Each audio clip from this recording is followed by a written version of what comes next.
Good evening students. जय श्री कृष्णा, राधे राधे। कैसे हैं आप सभी?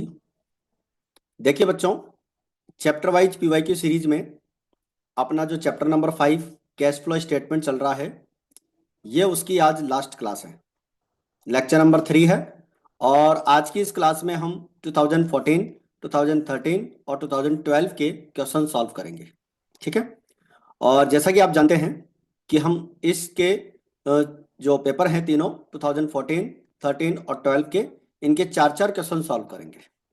और इस चैप्टर के अपन टोटल 35 क्वेश्चन सॉल्व कर रहे हैं लास्ट आपके 13 ईयर्स के।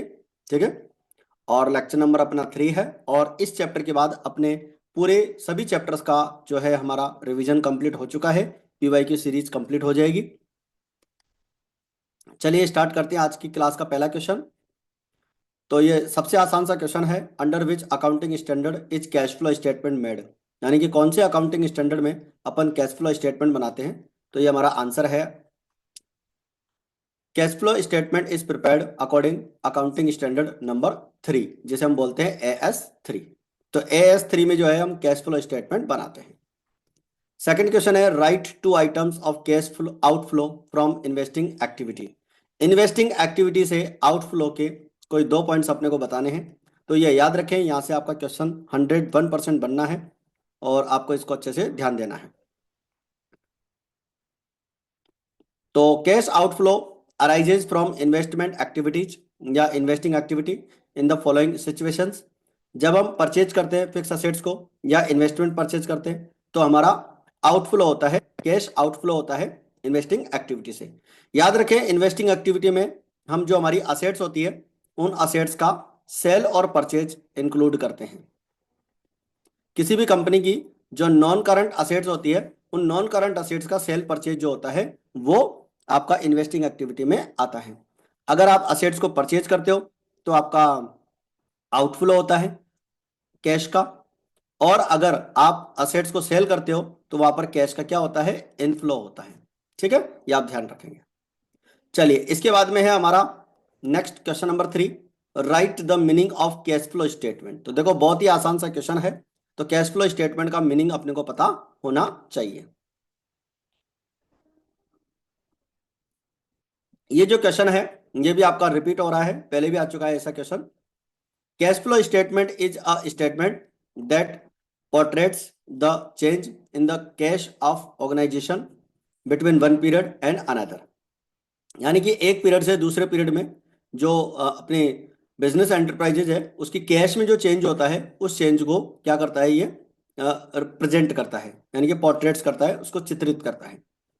That is cash flow statement explains the reasons for change in cash from one period to another period.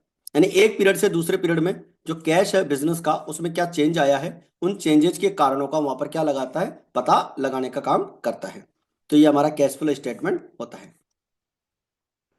चलिए इसके बाद में बात करते हैं, from the following information prepare cash flow statement from operating activities. Net profit of current year 1 lakh rupees, transfer to general reserve 10,000, decrease in debtors 25,000, decrease in bills payable 20,000, discount on shares written off 5,000, increase in stock 18,000, loss on sale of machine 12,000 और profit on sale of investment 4,000। ये आपको information दे रखी है और operating activity से आपको cash flow calculate करने के लिए बोला है। तो चलिए स्टार्ट करते हैं इसका solution.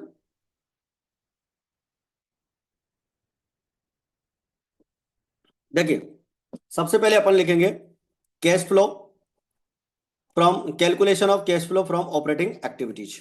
Net profit during the year आपको दे रखा है 1 लाख रुपीज का। इसमें अपन ऐड करते हैं non cash and non operating items which were deducted. यहां पर ये एक बार फिर से थोड़ी सी मिस्टेक है, ये चेंज नहीं हुआ अभी तक, deducted.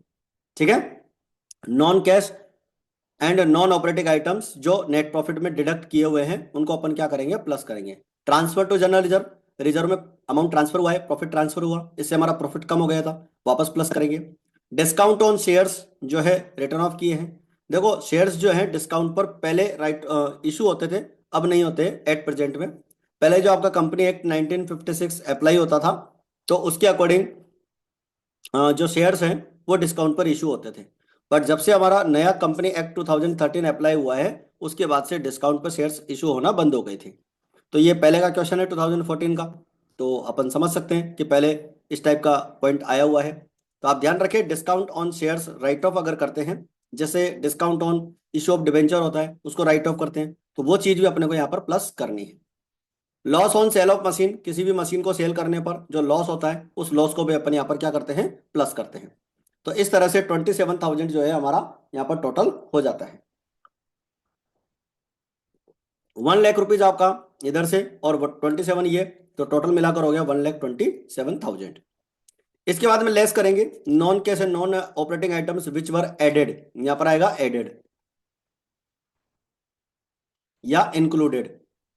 Net profit, net profit में जो इंक्लूड हो रखे हैं, जो या तो नॉन ऑपरेटिंग है, मतलब ऑपरेटिंग एक्टिविटी से रिलेटेड नहीं है, और नॉन कैश है, यानी कि जिनका कैश पे ऊपर कोई इफेक्ट नहीं पड़ रहा है, और वो नेट प्रॉफिट में ऐड हो रखे हैं, तो उन्हें क्या करना है, माइनस करना है। तो ऐसा ही एक पॉइंट है profit on sale of investment, ये हमारा नॉन कैश आइटम है। ठीक है, क्योंकि इन्वेस्टमेंट की जो सेल वैल्यू होती है वो तो इन्वेस्टिंग एक्टिविटी में आ जाती है, लेकिन उसका जो प्रॉफिट हो रहा है वो प्रॉफिट अलग से कोई थोड़ी अपन रिकॉर्ड करते हैं, तो उसको क्या करेंगे, प्रॉफिट जो है आपका नॉन कैश आइटम मानते हुए यहाँ पर जो पहले ऐड कर रखा था उसको माइनस कर देंगे। तो 4,000 माइनस हो जाएगा, 1,27,000 में से 4,000 माइनस हुआ, 1,23,000 ऑपरेटिंग प्रॉफिट है ये, यहाँ पे लॉस नहीं है, क्योंकि क्वेश्चन में अपने को प्रॉफिट ही दे रखा था। ठीक है, एक बार वेरीफाई कर लेते हैं, क्वेश्चन में अपने को प्रॉफिट ही दे रखा है। देखिए करंट ईयर का प्रॉफिट दे रखा है। ठीक है, चलिए तो यहां पर आ जाएगा आपका profit. Decrease in current assets, current asset जो आपकी डिक्रीज हो रही है उनको ले लेंगे। डेटर्स आपके डिक्रीज हो रहे हैं, क्लियर लिखा हुआ है, तो 25,000 आप प्लस करेंगे। तो 123 में 25 प्लस किया 148। इसके बाद में है less increase in current assets and decrease in current liability. Current assets और करंट लाइबिलिटीज, अगर आपकी करंट असेट्स इंक्रीज हो रही है, जैसा कि आपका स्टॉक इंक्रीज हो रहा है, उसको अपन माइनस करेंगे, और करंट लाइबिलिटी आपकी डिक्रीज हो रही है, जैसे बिल्स पेबल, इसको भी अपन माइनस करेंगे 20,000, तो ये हो जाएगा आपका 38,000।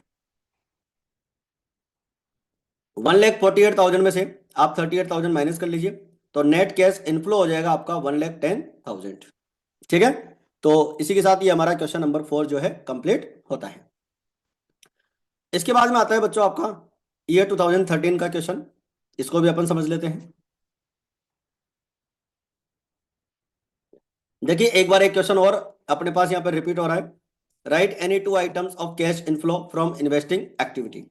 इन्वेस्टिंग एक्टिविटी के जो पॉइंट्स है वो यहाँ पर रिपीट हो रहे हैं।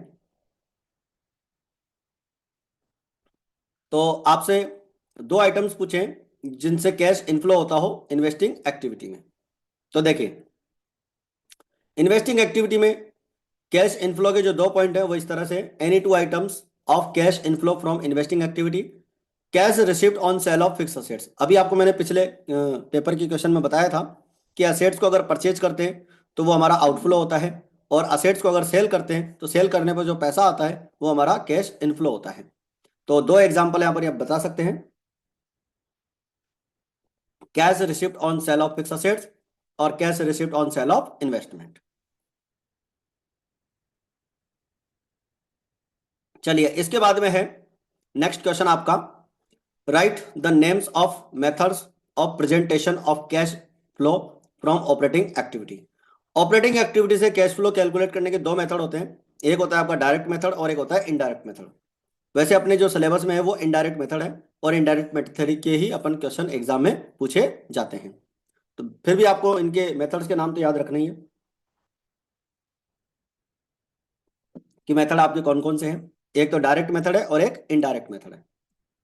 इसके बाद में बात करेंगे next question, right any two differences between cash flow statement and income statement. Income statement और कैश फ्लो स्टेटमेंट में अपने को डिफरेंस बताना है। तो देखो दो डिफरेंस अपने को बताने, टेबल बनानी पड़ेगी, कैश फ्लो स्टेटमेंट और इनकम स्टेटमेंट। देखिए इनकम स्टेटमेंट का मतलब मैं आपको बता दूं, वैसे ये स्टेटमेंट ऑफ P&L होता है, ठीक है, ये ध्यान रखें आप। तो cash flow statement its purpose is to provide information about cash inflow and outflow during a certain period. एक सर्टेन पीरियड में कैश का कितना इनफ्लो हो रहा है, कितना आउटफ्लो हो रहा है, ये बात हमें पता चलती है कैश फ्लो स्टेटमेंट से। तो ये इसका मेन ऑब्जेक्टिव होता है। और इनकम स्टेटमेंट का ऑब्जेक्टिव की अगर अपन बात करें, its objective is to provide information about the profit earning capacity of the business. यानी कि बिजनेस के अंदर कितना प्रॉफिट अर्न हो रहा है, इस बात को कैलकुलेट करने के लिए अपन स्टेटमेंट ऑफ P&L बनाते हैं, या यूं कहें इनकम स्टेटमेंट बनाते हैं। तो इनकम स्टेटमेंट का जो हमारा ऑब्जेक्टिव होता है वो होता है इंफॉर्मेशन प्रोवाइड करना प्रॉफिट अर्निंग कैपेसिटी के बारे में। बिजनेस की प्रॉफिट अर्निंग कैपेसिटी बताता है। इसके बाद में आपका सेकंड जो आंसर है इसका पॉइंट, वो है नेचर। नेचर की अगर अपन बात करें, cash flow statement is a statement of changes in cash and cash equivalents. यानी कि जो कैश फ्लो स्टेटमेंट होता है वो कैश और कैश इक्विवेलेंट्स के बीच में जो चेंजेज होते हैं उनका एक स्टेटमेंट है। इनकम स्टेटमेंट जो होता है provides information about net profit and net loss for the financial year. यानी जो हमारा फाइनेंशियल ईयर है उस फाइनेंशियल ईयर का नेट प्रॉफिट नेट लॉस की इंफॉर्मेशन अपने को प्रोवाइड करता है, जो इनकम स्टेटमेंट है। और इस इनकम स्टेटमेंट को अपन स्टेटमेंट ऑफ P&L के नाम से जानते हैं। एक कंपनी जो होती है उसके लिए स्टेटमेंट ऑफ P&L होता है, और एक जो सोल प्रोप्राइटरशिप होती है और पार्टनरशिप होती है उसके लिए प्रॉफिट एंड लॉस अकाउंट होता है। इसी को इनकम स्टेटमेंट भी कहते हैं। ठीक है बच्चों, चलिए इसके बाद में हमारा क्वेश्चन नंबर 4। ध्यान दीजिएगा, क्वेश्चन नंबर 4। देखो अब तक के मैंने आपको जितने पेपर करवाए हैं उनमें एकमात्र ये क्वेश्चन आया है जिसके अंदर कैश फ्लो स्टेटमेंट कंप्लीट पूछा है। ठीक है, और कंप्लीट अगर आपसे कैश फ्लो स्टेटमेंट पूछा भी गया तो इसी तरह से पॉइंट्स आपको वहां पर दिए जाएंगे। तो from the following information prepare cash flow statement for the year ended 31 March 2012। Opening cash balance आपको दे रखा है 20,000 का, और क्लोजिंग कैश बैलेंस आपको दे रखा है 24,000 का। डिक्रीज इन डेटर्स आपको दे रखे हैं 10,000। इंक्रीज इन क्रेडिटर्स आपको दे रखे हैं 14,000। सेल ऑफ फिक्स असेट्स आपको दे रखा है 40,000। रिडम्पशन ऑफ डिवेंचर्स आपको दे रखा है, रिडम्पशन ऑफ डिवेंचर्स आपको दे रखा है 1,00,000 रुपीज का। और नेट प्रॉफिट आपको यहाँ दे रखा है 40,000 का, ये यहाँ पे टाइप होना रह गया। 40,000 का जो है हमारा यहाँ पर क्या आ जाता है, नेट प्रॉफिट आ जाता है। ठीक है, तो कैश फ्लो स्टेटमेंट स्टार्ट करते हैं। तो देखो सबसे पहले कैश फ्लो स्टेटमेंट कैसे बनाते हैं। कैश फ्लो स्टेटमेंट बनाने के लिए for the year ended 31 March 2012 ये अपन हेडिंग डाल देते हैं। सबसे पहले अपन cash flow from operating activity लिखते हैं। तो net profit for the year question में अपने को दे रखा है 40,000। इसके बाद में आप जो है डायरेक्ट पॉइंट लेंगे डिक्रीज इन डेटर्स और इंक्रीज इन क्रेडिटर्स।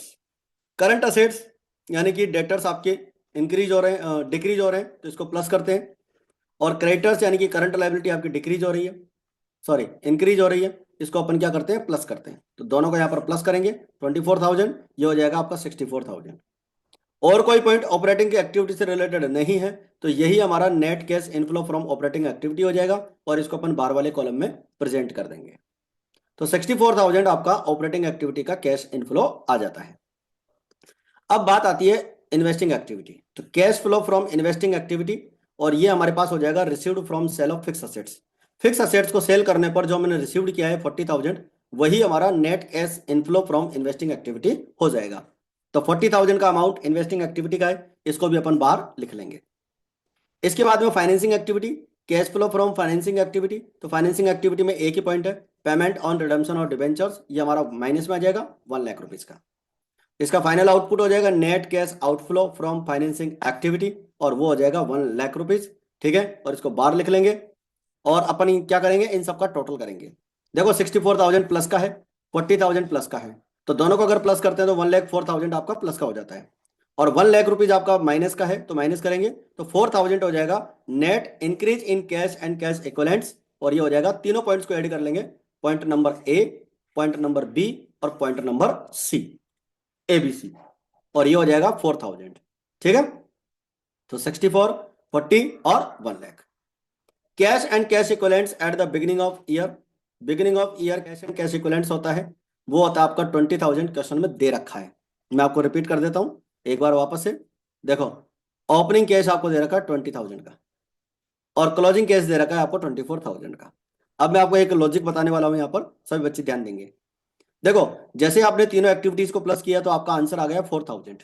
ठीक है। इस 4000 में आप ऐड कर दीजिए cash and cash equivalents at the beginning of year. Beginning of year में जो आपको कैश इक्विवेलेंट्स दे रखा है उसको आप प्लस कर दीजिए। जैसे ही आप प्लस करेंगे वो आपका 24,000 आएगा और ये होगा आपका cash and cash equivalents at the end of year. यानी एंड ऑफ ईयर का जो कैश इक्विवेलेंट्स आता है वही हमारा इस क्वेश्चन का क्या होता है, आंसर होता है। और ये आंसर जो है आपको ऑलरेडी क्वेश्चन के अंदर गिवन है। देखिए ये दे रखा है, क्लोजिंग कैश बैलेंस जो होता है वही हमारा इस कैश फ्लो स्टेटमेंट का क्या होता है बच्चों, आंसर होता है। तो आप यहां से इसको मैच कर सकते हैं। तो बहुत ही इजी क्वेश्चन होता है कैश फ्लो स्टेटमेंट का, आपको इससे घबराने की बिल्कुल जरूरत नहीं है।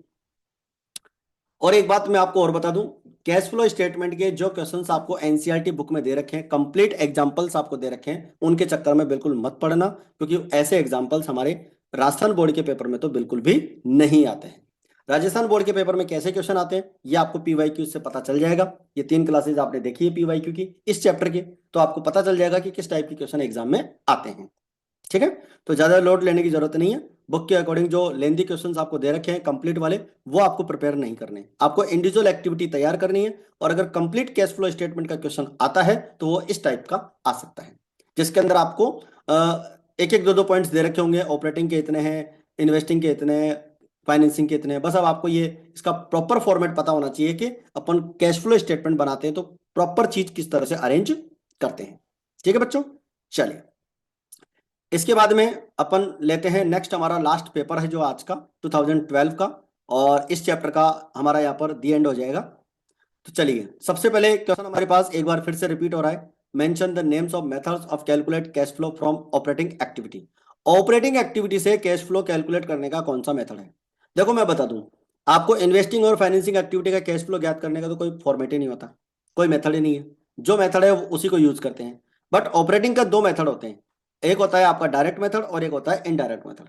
लेकिन हमारे सिलेबस में जो है वो इनडायरेक्ट मेथड है, तो अपन इनडायरेक्ट मेथड के ही क्वेश्चंस यहाँ पर करते हैं। ठीक है, तो दोनों मेथड्स के नाम आपको जरूर ध्यान रखने हैं कि कौन कौन से होते हैं। अब देखिए इसके बाद में है इन्वेस्टिंग एक्टिविटी के कैश फ्लो के आपसे एग्जांपल पूछा है। अब आप इस टाइप के क्वेश्चन को देख सकते हो, पिछले 3-4 पेपर मैंने अभी आपको बताए हैं।